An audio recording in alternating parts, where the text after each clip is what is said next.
Okay, ladies and gentlemen, we're going to talk about the distributive property today.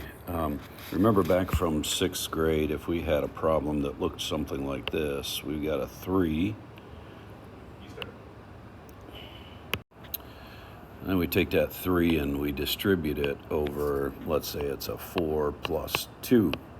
Of course, inside the parentheses, you can take care of the 4 plus 2 first, but when they taught you distribution, they said we're taking this number and we're multiplying it by not only the 4, but also by the 2.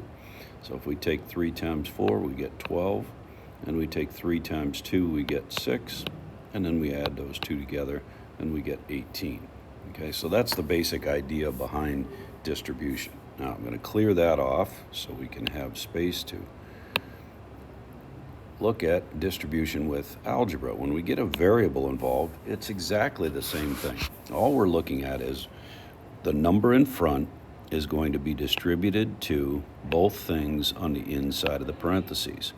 So I kind of call this circle pass pass. We're taking that 2 and we're multiplying it by the 4. We get 8.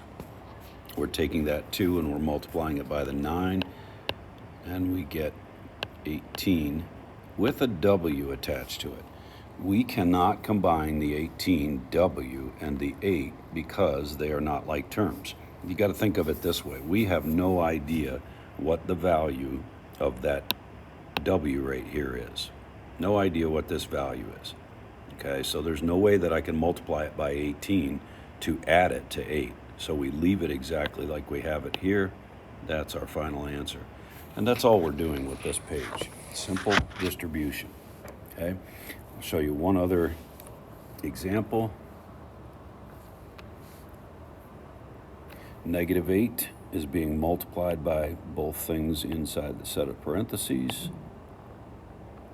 So I take a -8 times a +6, and I get a -48 with an x attached to it.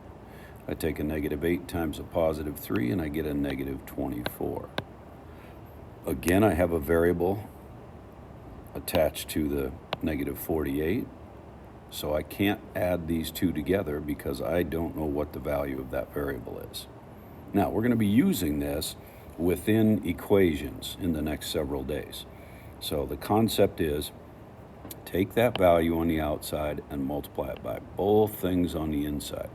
And when you do that, you write down what's left, and that is the result of your distribution. Okay? Now I want you to take it from there and give that a try with each of the examples on this page.